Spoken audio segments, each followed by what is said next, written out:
नमस्कार, मी अमर काणे. झी 24 तासमध्ये आपल्या सगळ्यांचं स्वागत. कौल 24चा याची टीम आलेली आहे ती राज्याच्या टोकावर असलेल्या गडचिरोली लोकसभा मतदारसंघात.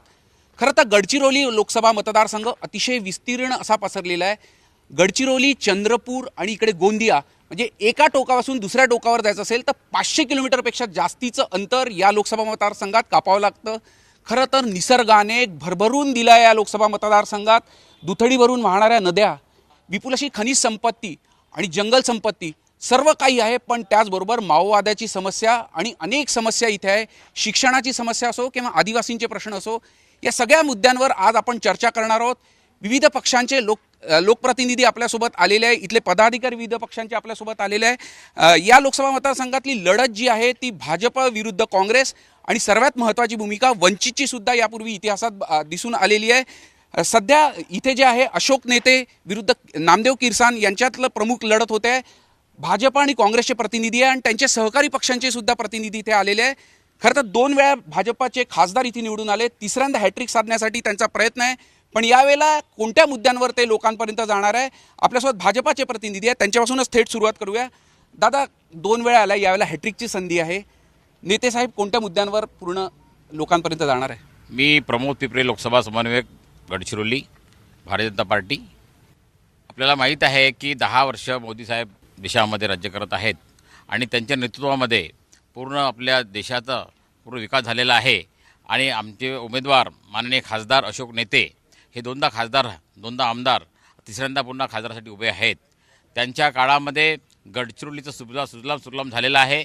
या ठिकाणी 35 वर्ष 40 वर्षाच्या काँग्रेसच्या काळामध्ये नॅशनल हायवे नव्हते. आज आपल्याला पाहायला मिळत आहे सर्वांना. त्यानंतर जेवढं काही आतमधले रस्ते असेल, बाहेरचे रस्ते असतील, सर्व रस्त्याचा विकास झालेला आहे. भरपूर निधी आणलेला आहे, सेंटरचा आणि राज्याचा सुद्धा निधी आलेला आहे. देवेंद्र फडणवीस, आमचे अजितदादा पवार, त्याच्यानंतर आमचे मुख्यमंत्री शिंदे साहेब यांच्या नेतृत्वामध्ये सुद्धा महाराष्ट्रामधून आम्हाला भरपूर निधी मिळालेला आहे आणि गडचिरोली जिल्ह्याचा पूर्ण विकास झालेला आहे. त्यानंतर आपल्याकडे जंगल विहिरीत पट्टा होता, पूर्ण खनिज संपत्ती होती, पण काँग्रेसने ते काहीच केलं नाही. परंतु भारतीय जनता पार्टीच्या सरकारने आज सुरजागडमध्ये मोठ्या प्रमाणामध्ये खनिज त्या ठिकाणी उपलब्ध करून दिलेलं आहे. आणि आज कोनसरीमध्ये 20,000 लोकांना रोजगार मिळण्याच्या दृष्टिकोनातून फार मोठं कारखाना ह्या ठिकाणी होत आहे. म्हणजे ह्या ठिकाणी उद्योगधंद्याची सुरुवात सुद्धा झालेली आहे. तर अनेक विकसनशील प्रोजेक्ट्स इथे आणलेले आहे. काँग्रेसचे प्रतिनिधी आहे, 10 वर्षात आम्ही अनेक प्रोजेक्ट्स आणल्याचा दावा करताय, विकास झाल्याचा दावा करताय, अनेक हायवे झाल्याचा दावा करताय. काँग्रेसचं काय म्हणणं आहे आणि तुम्ही कोणत्या मुद्दे घेऊन जनतेपर्यंत जाताय? देखा पहा, हे गेली 10 वर्षे या लोकसभा क्षेत्राचे खासदार म्हणून काम करत आहेत. त्यांनी नॅशनल हायवेचा उदाहरण दिला. जे चांगले रस्ते होते त्याला खोदून सिमेंटीकरण केलं. तुम्हाला बघायचं असेल तर आत्ता ह्या चामोर्शी रोडला चला, एका वर्षामध्ये रस्त्याला भेगा पडलेल्या आहेत. या विभागाचे खासदार त्यांच्या कार्यालयासमोर अनेक लोकांचे बळी गेले. हे नॅशनल हायवेच्या नावाखाली फक्त पैशाचा गैरवापर करून भारतीय जनता पार्टीला पैसे गोळा करण्याचं काम यांच्या सरकारकडून झालं. सुदैवानं त्यांनी सांगितलं राज्यामध्ये महाविकास आघाडीची सरकार होती त्यावेळेस अतिशय चांगलं काम झालं होतं. आता 3 पक्षाची 3 तिघाडी सरकार यांची आहे. राज्याचे उपमुख्यमंत्री आमच्या जिल्ह्याचे पालकमंत्री आहेत, स्वतः ते ऊर्जा मंत्री आहेत. गेली वर्षभर झाली त्यांचा पालकमंत्री म्हणून या जिल्ह्यामध्ये विकासाकडे कुठेही नियोजन बैठक सुद्धा झालेली नाही. जर नियोजन बैठक झाली असती तर भारतीय जनता पार्टीच्या कार्यकर्त्यांनी, पदाधिकाऱ्यांनी, नेत्यांनी सांगावं की नियोजन बैठकी कुठे झाल्या आणि कशा पद्धतीने शहराचा आणि जिल्ह्याच्या विकासासाठी त्यांनी निधी उपलब्ध करून दिला. आणि पालकमंत्री स्वतः ऊर्जा मंत्री असताना सुद्धा गडचिरोली जिल्ह्यातील जो शेतीच्या पिकावर अवलंबून असलेला शेतकरी 18 तास आता लोड शेडिंग चालू आहे. त्या लोड शेडिंगचा त्यांनी अजूनपर्यंत उपाययोजना करू शकली नाही. अशी ही निष्क्रिय सरकार. आणि खासदार जर बघितले तर खासदार आपल्या शहराचा आणि गावाचा विकास तर नाही, स्वतःचा विकास केला असेल, कार्यकर्त्याचा विकास केला असेल. याच्या पलीकडे या जिल्ह्यामध्ये खासदारांचा काही महत्त्व राहिलेला नाही. खासदारांचं काही महत्त्व नाही असा थेट आरोप केलेला आहे. अनेक अगदी सिमेंटच्या रस्त्यांवर सुद्धा आक्षेप घेतलेला आहे. नाही, लोड शेडिंगचा जो विषय म्हटला, आमचे उपमुख्यमंत्री देवेंद्र फडणवीस हे गृहमंत्री सुद्धा आहेत, ऊर्जा मंत्री सुद्धा आहेत. आता तुम्हाला सांगतो, लोड शेडिंगचा विषय संपलेला आहे. शेतकऱ्यांना काही अडचण नाही आहे. रोड शेडिंग आहे, परंतु आमचंही म्हणणं एकच आहे, आम्ही ओबीसी महासंघाचे लोक आहोत. अजूनपर्यंत या देशामध्ये आपल्या ओबीसी जनगणना झाली, ढोराडोकराची जनावरांची जनगणना होते, पण ओबीसीची जनगणना का होत नाही? कोणत्या पक्षाने ओबीसी जनगणना करते हे त्यांनी आश्वासन द्यावं. आणि आपल्या अर्थसंकल्पामध्ये राज्याने आपल्या ओबीसीला एवढा अन्याय केलेला आहे. आपण 30,000 कोटी मागणी केलेली होती, परंतु ह्या राज्य शासनाने फक्त 5,180 कोटी फक्त देऊन आमची बोलवण केलेली आहे ओबीसीची. हे त्यांना जॉब विचारणार आहे. तर ओबीसीचे सुद्धा मुद्दे आहे, विकासाच्या धरून काही विषय काढलेले होते. काय म्हणणं आहे, आपण सहकारी पक्ष काँग्रेस सोबत आहात? नाही, आम्ही काँग्रेसच्या सोबत पूर्णपणे इंडिया आघाडी आणि महाविकास आघाडी सोबत आहोत या निवडणुकीमध्ये. आणि राहिला प्रश्न जिल्ह्याचा, तर आता आमच्या काही नेत्यांनी सांगितलं की नॅशनल हायवे झाले त्याच्यामुळे विकास झाला. तर फक्त नॅशनल हायवे होणे म्हणजे जिल्ह्याचा विकास होणं असं जर कोणी व्याख्या करत असेल ती चुकीची आहे. मला असं वाटतं काही उद्योगपतींचं आणि सिमेंट कंपन्या आणि लोखंड कंपन्यांचं पोट भरण्यासाठीच हे सगळे रस्ते बनवण्यात आलेले आहेत. खूप त्रास झालेला आहे. ती तर दूरची गोष्ट आहे. आरोग्य आणि शिक्षणाचा प्रश्न खूप मोठ्या प्रमाणामध्ये आहे. दुर्गम भागामध्ये तुम्ही आजही बघाल तरी आरोग्य सुविधा लोकांना तर मिळत नाही. अगदी बरोबर आहे. आरोग्य समस्या आहे हा सगळ्यात एक महत्वाचा विषय आहे. फार महत्वाचा विषय आहे, कारण की अतिशय दुर्गम हा संपूर्ण परिसर. आरोग्याच्या दृष्टीने कोणत्या उपाययोजना इथे झालेल्या आहे आणि काय पुढच्या भविष्यात कोणत्या उपाययोजना करण्यात येणार आहेत? आरोग्याच्या दृष्टिकोनातून या विभागामध्ये मेडिकल कॉलेजची घोषणा झाली आहे. त्याच्यानंतर सिरोंच्यामध्ये आत्ता राणा परिवारांना मेडिकल कॉलेज, इंजिनिअरिंग कॉलेज असं 3 स्टेट मिळून त्यांना त्या 150 एकर जागा त्यांनी दिली आहे. म्हणजे या जिल्ह्यामध्ये 2 मेडिकल कॉलेज आणि 100 बेडचं महिलांचं हॉस्पिटल आता होत आहे. आणि अनेक कामं या ठिकाणी भारतीय जनता पक्षाने केलं आहे. आणि आपले जे मुख्यमंत्री आहेत आता, त्यांनी एकनाथ शिंदे साहेबांनी 20,000 रुपये या सरकारने शेतकऱ्याच्या खात्यामध्ये डायरेक्ट जमा केले आणि 12 तासाची जी वीज होती. काय म्हणणं आरोग्य सेवेच्या दृष्टीने आपण बोलत होता आता? महिला महाविद्यालय आर पाटील साहेब यांच्या काळामध्ये झालेलं आहे. आर पाटील यांच्या काळात झालेला, राष्ट्रवादीचे प्रतिनिधी येथे आहे ते म्हणतात आर पाटील यांच्या काळातच हे सगळं झालेलं आरोग्य सुविधेचं, पण अजूनही बऱ्याचशा अपुऱ्या सुविधा आहेत आरोग्याच्या. पुऱ्या सुविधा आहे, आबाच्या काळात झालं त्याचं बरोबर आहे, पण पुन्हा 100 बेड वाढीव हे आता देवेंद्र फडणवीस साहेब मुख्यमंत्री असताना पासूनचं काम सुरू झालेलं आहे. आता पुन्हा चालू आहे. तर अजून काही मुद्दे आहे बरेचसे. काय म्हणणं आहे आपलं? मी जिल्हा प्रमुख वासुदेव शर्माके सांगतो, हे जे लोक म्हणतात की विकास विकास विकास, एक सुद्धा रस्त्याचं काम झालेलं नाही. तुम्ही सिरोंचा ते आलापल्ली जाऊन पहा, एक रस्ता झालेला नाही. आणि विकास विकास मध्ये काही नाही, नुसतं घोषणा करतात, नुसता घोषणा करतात. काय म्हणणं आहे? मी भाई रामदास झराते, शेतकरी कामगार पक्षाच्या वतीने मी इथे बोलतो आहे. माझा मुद्दा हा आहे की गेल्या 2 टर्ममध्ये इकडे भाजपचा खासदार आहे, यापूर्वी काँग्रेसची इकडे खासदारकी होती, पण या जिल्ह्यामधल्या सामान्य आदिवासी माणसाला कधीही गृहीत धरून त्याचा विकास केला गेला नाही. उलट त्याला नेस्तनाबूत करण्यासाठी या जिल्ह्यामध्ये स्वतःचे खिशे भरण्यासाठी काँग्रेस आणि बीजेपी दोन्ही पक्षांनी बळजबरीने खाणी प्रस्तावित केल्या, त्या मंजूर केल्या आणि आता लोकांना चिरडून टाकून या खाणी खोदण्याचं काम करत आहेत. हे अन्यायकारक आहे. ह्या जिल्ह्यामध्ये जो दावा काँग्रेसकडून केला जात आहे, जो भाजपकडून केला जात आहे, हा सर्व खोटा आहे. आणि म्हणूनच या जिल्ह्यामध्ये नक्षलसारखी मोठी समस्या आज निर्माण झालेली आहे. ही समस्या सोडवायची असेल तर भाजप आणि काँग्रेसनी आदिवासीला सर्वप्रथम विचारात घेतलं पाहिजे. इकडे 5व्या अनुसूचित दोन्ही पक्षांवर आक्षेप आहे तुझा? 100% आक्षेप आहे. दोन्ही पक्षांनी केवळ दोन्ही पक्षांकडनं यावर प्रतिक्रिया करूया. माओवादीचा जो प्रश्न आहे, त्यांना सगळ्यांना विकासामध्ये घेऊन या असं त्यांचं म्हणणं आहे. काय म्हणणं आहे? निश्चित रूपानं जी अतिदुर्गम भागामध्ये ही माओवादी संघटना मागच्या काळामध्ये होती, परंतु सातत्यानं काँग्रेस पक्षाने त्या ठिकाणी आश्रमशाळा असतील, त्या ठिकाणी आदिवासी बांधवांसाठी आरक्षण असेल, आदिवासी बांधवांसाठी स्कॉलरशिप असेल, परंतु या निर्दयी सरकारनं गेल्या 3 वर्षापासून आमच्या बहुजन समाजाच्या गडचिरोलीच नाही तर संपूर्ण देशातल्या आदिवासी असेल, शेड्यूल कास्ट असेल, ओबीसी असेल, त्यांच्या स्कॉलरशिप त्यांची रखडून ठेवले असल्यामुळे आमचा बहुजन विद्यार्थी शिक्षणापासून वंचित राहत आहे. जी काँग्रेसनी आरक्षण चालू केलं होतं, जी काँग्रेसनी स्कॉलरशिप दिली, ते बंद करण्याचं काम भारतीय जनता पार्टीच्या सरकारने. काय उद्धव ठाकरे गटाचे नेता काय म्हणणं आहे, त्यांनी जे दावे केले त्याच्याबाबत? पूर्ण दावे फोल आहे त्यांचे. आजपर्यंत त्यांनी विकासाची जी व्याख्या सांगत आहे ना, तुम्ही आता रोडनी आले, तुम्हाला विकास नावाचा कोणता माणूस किंवा जनावर किंवा बाई दिसली का? आजपर्यंत एकही विकास झालेला नाही. रोड बांधणं म्हणजे विकास होत नाही. रोड बांधणं म्हणजे विकास होत नाही.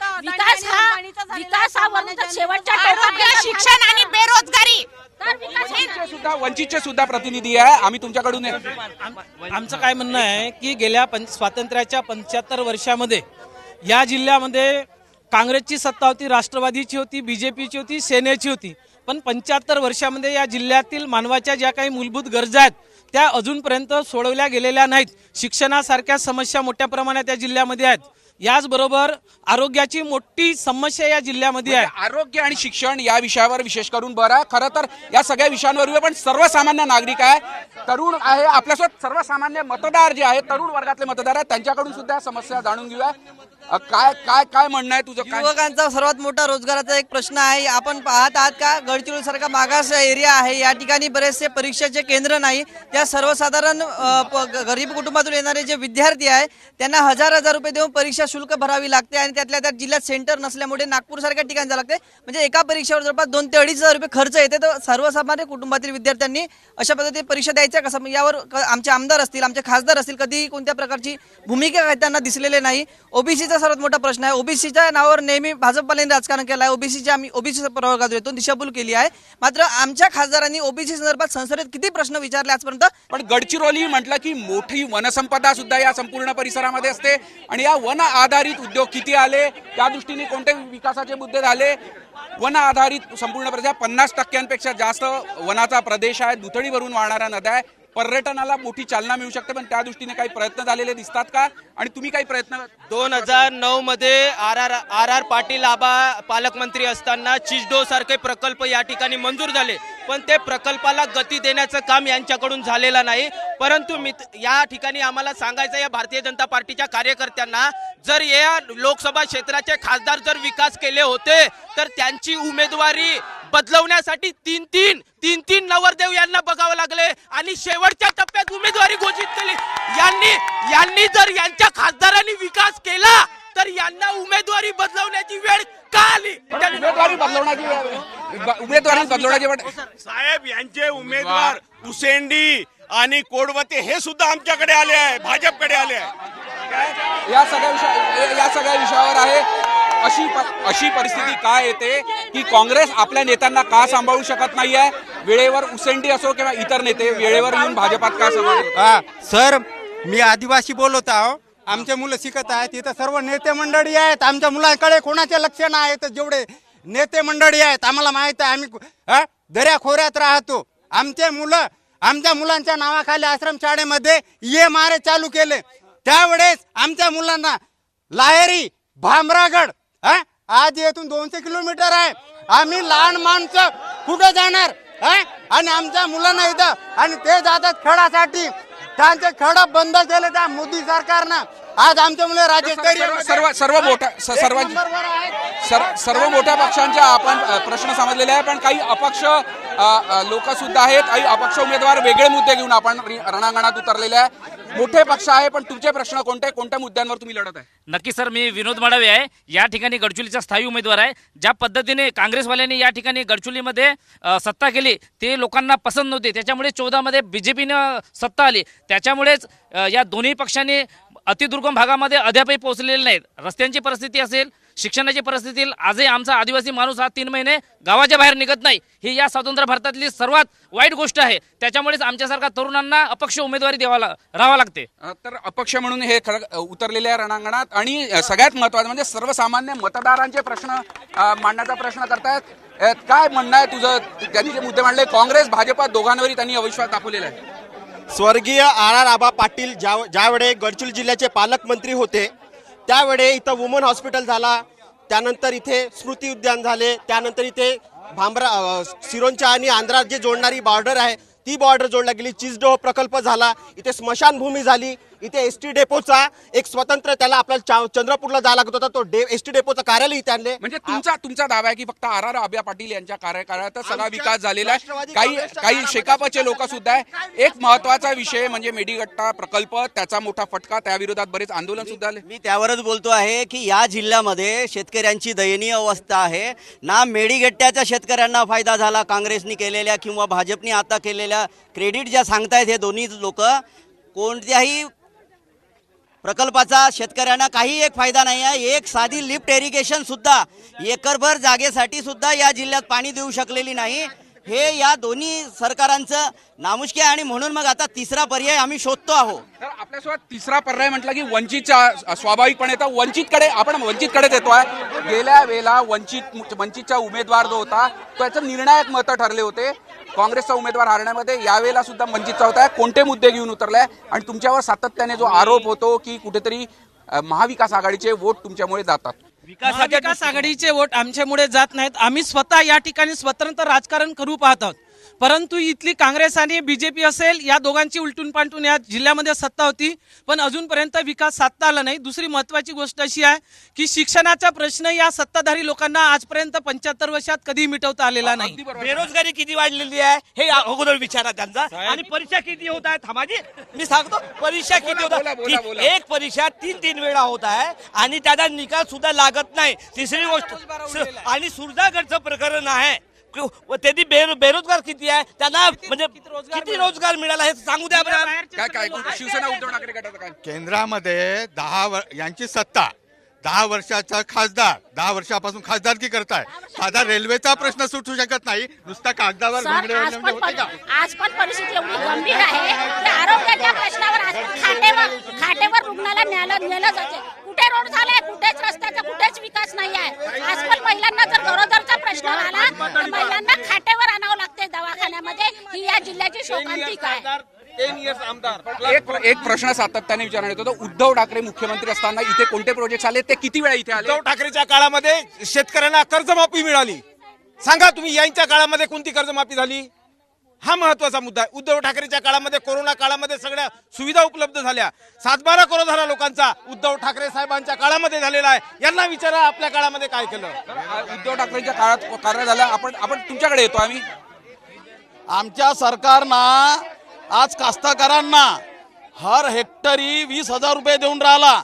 राज्य सरकारचे जे आपल्या जे याच्यामध्ये जे 6,000 रुपये शेतकऱ्यांना राज्य सरकार देऊन राहिला आणि केंद्र सरकार 6,000 देऊन राहिला. आणि हर शेतकऱ्यांना हर स्कीमचा फायदा देत आहे, हर योजनांचा फायदा मिळत आहे हर शेतकऱ्यांना. यांचे उमेदवार एकही हे कामाच्या गोष्टी केले नाही ना, 1 रुपया कोणाला दिले नाही. आदिवासीचे विषय असो किंवा ओबीसीचे विषय असो, ओबीसीच्या विषयावर तुम्हाला काही मांडणी करायची होती? आम्हाला एकच म्हणायचं, ओबीसीची पहिले जनगणना झाली पाहिजे. जनगणना झाल्यानंतर संपूर्ण त्यांचे जे ओबीसीचे जे आहेत मुद्दे ते सुटू शकतात. अखेरचा जो एक प्रश्न आहे ते काँग्रेसचे प्रतिनिधी आणि भाजपाचे प्रतिनिधी, तुम्ही कोणते विकासाचे प्रोजेक्ट घेऊन येणार आहे? ठाकरे गटाचे प्रतिनिधी आहेत तुम्ही. मला एक सांगा, या जिल्ह्यामध्ये आजपर्यंत कधी वाघाची दहशत नव्हती. इथे 100 ते 200 लोकांचा बळी गेलेला आहे. हत्ती आले, कास्तकारीचं नुकसान केले, वाघांनी अनेक लोकांचा बळी घेतला. इथे भाजप सरकार खासदार आहे, मानव वन्यजीव संघर्षाचा आमदार आहे, खासदार आहे, वनमंत्री सुद्धा आहे. तर या वाघाचा सुद्धा बंदोबस्त करू शकला नाही. या शहरामध्ये एक हाती सत्ता असताना यांनी शेतकऱ्यांबद्दल सांगितलं की शेतकऱ्यांच्या खात्यामध्ये 20,000 रुपये टाकलं. 10 वर्षाची सरकार आहे. यांनी जर विकास केला असेल तर शेतकऱ्यांना यांचे 20,000ची भीक नको आहे. त्यांनी केलेल्या जो उत्पन्न आहे त्याचा दाम द्या. करूयात. भाजपाच्या व्यापाऱ्यांकडे पैसे जात होते, बोनसचे पैसे, परंतु आता थेट शेतकऱ्यांच्या खात्यात जात आहेत. हे महत्वाचा मुद्दा आहे. आणि पहिले कसं करायचं होते, 100 रुपये आले तर 1 रुपये मिळायचा. आरोप प्रत्यारोप हे सुरूच राहणार आहे. 19 तारखेला गडचिरोलीतील जनता बंदुकींच्या गोळ्यांचं उत्तर बॅलेटमध्ये देण्याचं संधी आहे. त्यामुळे आता हे आरोप प्रत्यारोपांच्या फेरी अशा सुरू राहूया. तुर्तास आपण इथेच थांबूया. सुमेश वाघमारेसह अमर काणे, गडचिरोली.